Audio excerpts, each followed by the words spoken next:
I think that Sequoyah's story is one that resonates with Americans. He works perfectly into this American pull yourself up by your bootstrap kind of story. Sequoyah has always been a giant mythic figure in Cherokee history. Sequoyah is really the first Cherokee genius. Sequoyah represents Cherokee ingenuity at its finest, Cherokee perseverance at its most intense.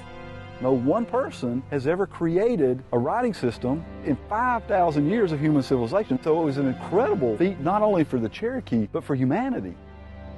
We have a few heroes in our history, but Sequoyah is that one that we always want our kids to know about.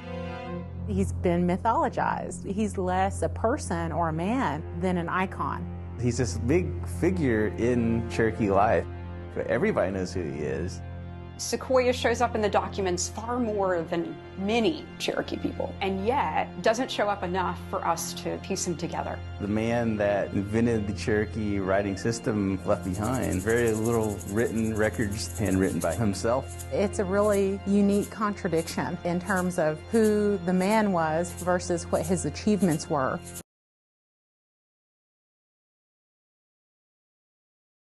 They are looking for somebody named Sequoyah. His name wasn't Sequoyah before then.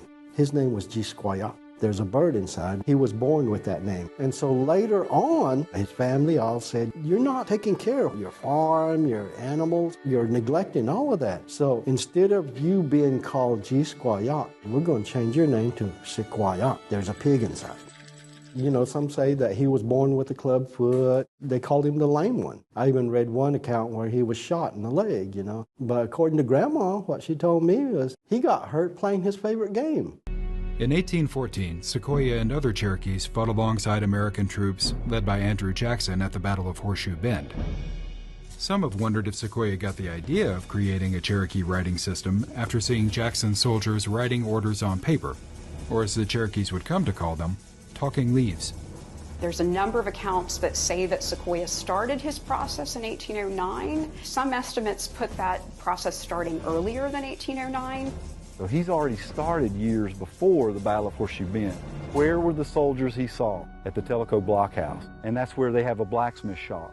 And so it would have been there that Sequoyah would have seen the officers writing orders. He would have seen soldiers writing letters. Undoubtedly, he had had some exposure to written language before that. You know, we hear the story that Sequoyah was walking down a road, and as he's walking along, he finds all these papers, and what's on them? There's German, there's Greek, there's French, and he uses those characters to create his symbols for his syllabary. But we know from the research, Sequoyah, he creates his own symbols out of his own mind by his own hand. They exist nowhere else in the world. He utilized a set of symbols to create a looping, curvilinear set of writing that was then adapted to the print form. Throughout this process, Sequoyah is struggling with a variety of problems that come up. It's very well documented that he faced enormous obstacles in the creation of the syllabary. Well, he started off, he wanted to do ideographs. He started trying to make a picture for every word and found that was really cumbersome. So he modified it to the sounds of the syllables, and he settled on 86 characters. We understand that the process was conducted somewhat secretively. And throughout this process, he's a little bit derelict in some of his other responsibilities. His pursuit was a cause for some concern among his friends and relations. One story goes that they condemned him as practicing witchcraft. They disfigured him. They cut his face. Some people eventually burned his cabin and destroyed his work. The fact that Sequoyah was able to parse out these unique sounds that Cherokee has and codify them within a syllabary is really amazing. When you think about the fact that Sequoyah himself was not literate in another language, it becomes even more amazing. One really interesting thing about the way in which Sequoyah has been represented is as kind of this lone male genius out in the woods doing all of this amazing work that no other human being has ever created an alphabet on their own. He was thwarted by his wife. And I think that story fits nicely with also men's histories, and it is a kind of telling of history that it often excludes women. There are ways in which a lot of heavily gendered stereotypes and expectations come into play that really disconnect him from Cherokee tradition, where women have really profound and powerful influences on intellectual life. The two earliest accounts given by Sequoyah of his process to create the syllabary both point out the fact that his wife and child, Ayoka, participate in this process with him. He worked on this for decades. That says something really significant about the kind of person he was, but also the kind of commitment he had to a community that he believed in. And additionally, we forget the fact that his first student is his daughter, Ayoka. She was the one who realized the potential of the syllabary in that moment.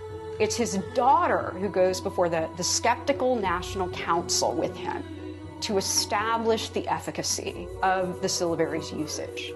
Sequoyah, in his life's work, never limited his work to himself. And then what does he do with it when he's finished? He gives it away to Cherokee people. So people go meet him at the salt springs, and he's out there with his charred stick on the log showing them the syllabary, and that speaks to somebody who is alive with the power of possibility of what this writing tool can do for the people.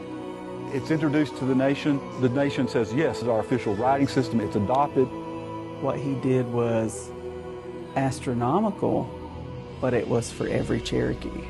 And so people start learning it. Part of the responsibility is you learned it, you teach others. So it spread rapidly. The community started using syllabaries in the handwritten form. It is said that the populace became literate almost overnight. Shortly ago, he had the songs disc, a lala, the color disc, no na. Chinela disc was touched go sour, Kalaga or Kiotla. Anita lucky, Gatinella. Chinela disc was touched gonna, yeah, dela unega. Oh, healthy, Kinella. Talitska, you do that theatre. Jalaki, to know here, go, sit out and know he.